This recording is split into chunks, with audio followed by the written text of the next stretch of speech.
What if Deku had a healing quirk? So, how we're gonna do this is Deku's gonna be 4 years old, and he's going to fall down one day and scrape his knee really badly. So at this point in time, Deku knows he has a healing quirk. And then everything will go on as per usual. The only difference is he is gonna off rip want to make his name Deku because it's um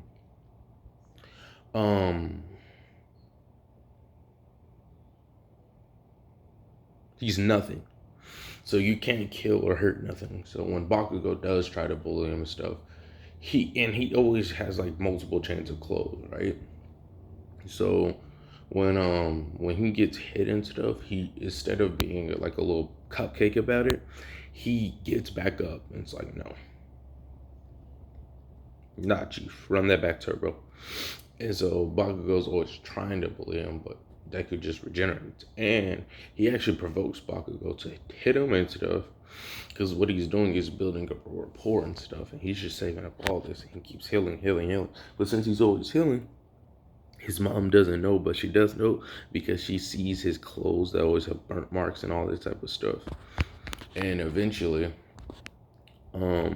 after these dudes pretty much get to middle school.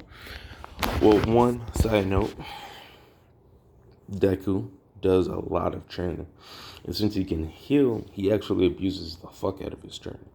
This Deku's actually going to be somewhat OP because if you could heal fast and he also can do target healing, he will be able to target the points he wants to heal. So let's say he did like a lot of push-ups, right? You would target heal those points and then do those push-ups again. You would target heal, push-ups, target heal, push-ups, target heal, push-ups. Keep doing that. He would do squats, heal from it, squats, heal from it. Go on a super run, heal from it. He literally would just like sit at home and like get like a sledgehammer and like look at his hand and be like, well, this sucks.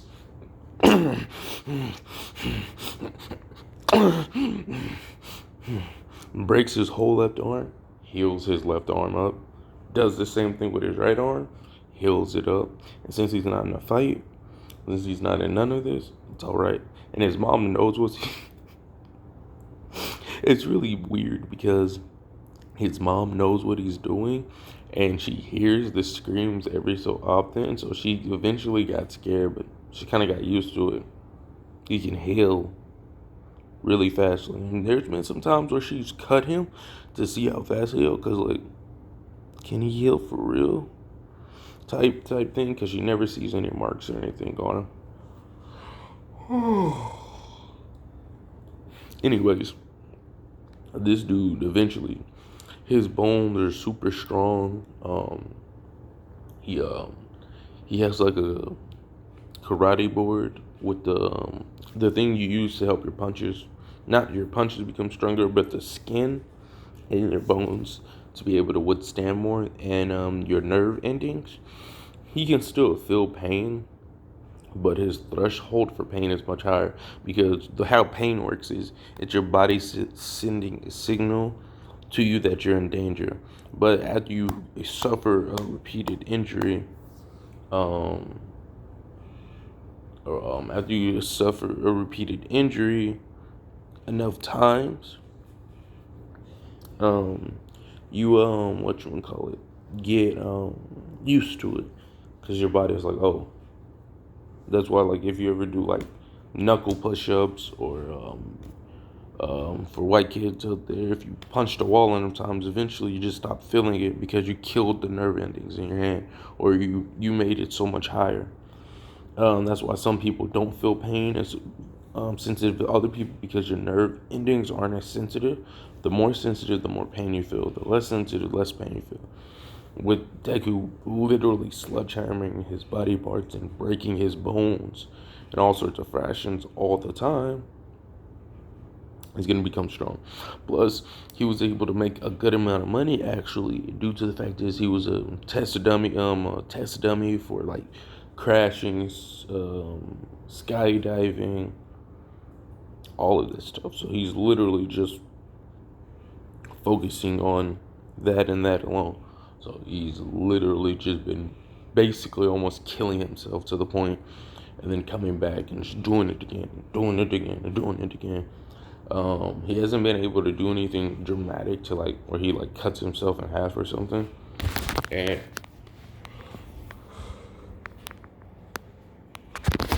because like he's still in the experimental phase and shit with the his abilities. So he's just trying to figure out what he can and can't do. And when I say there was one day he was doing something and he figures out he can heal. And don't get me wrong, this was my younger days, but I did see the videos on like Anime Junkie. He copied it from Plus Ultraman, I think. And I thought about it. I'm not gonna lie, I did think about it prior to like, seeing their video, but this was like months back, like 6 months plus back. But this was when Anime Junkie, before he got started, and when Plus Ultraman just got to having a good amount of views. So yes, there will be some similarities, but if you watch their video and you're seeing my video, you won't be like, wait, is he cheating? So just bear with me, guys. So Deku is literally just trying to figure out how his abilities work and what he can and can't do. I'm gonna say he cuts off like a good chunk of skin just to see what happens, because he's only been doing internal damage, like internal bleeding and all that type of stuff, to see if he can recover. So far, so good.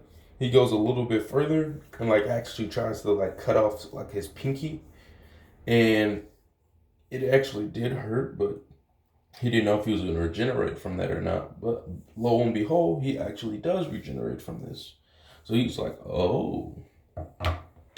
So then, with G passing the day, he got a little more aggressive with it. He started cutting his arms off. Or I'm going to say his hand first and then his arms. To see what happens. Like, is it going to hurt? Am I going to regenerate? Which side will regenerate? And so how I'm going to say what happens is while he's at his low level, when he cuts off a limb, whatever limb has the most DNA is going to prioritize. Whatever limb it's going to prioritize to regenerate. Now, I know there's going to come the question, so what if like there's two parts of them equally, and how's that going to happen? I'm just going to say one part's going to regenerate another, and another part's going to finish it off. Or I'm going to say they're both going to just regenerate like per usual, but once a Deku fully comes back to whole, they're going to regenerate back together. Like, let's say there's two Dekus, right? This one got cut his lower half, and this is his upper half. They're both going to regenerate at the same time. And then they're both going to be able to fight or whatever, but then Deku's going to look at himself and regenerate back together. So I'm gonna say he'd be able to still function per usual. He just won't be at like max power. It's kind of like the multi image technique from Dragon Ball Z. It's gonna be kind of like that. So his power would be reduced until like a good amount of time would have had to pass for his body to fully regenerate. So Deku, with knowing this, he can come back. He cuts off different limbs and different parts of his body at different times in different places. So he's able to come back even if his whole body is destroyed due to him having these limbs. And since his quirk works in the sense of it's always going to be repairing and all that type of stuff, he's practically planting different seeds of him. And those pieces of him don't need to regenerate, because the host or the whole body is still in service. But the second that whole Deku dies, one of those random pieces is going to be like, wait, we're not getting that signal to stop. We need to regenerate. So what ended up happening is one of them would start generating one of his pinkies, his hand, his arm, his leg. And then we have a Deku tree. So, yep, that's kind of like the rundown on how his quirk works. Part 2 will be more of them dealing with high school and the preparations for that. So, hope y'all liked it.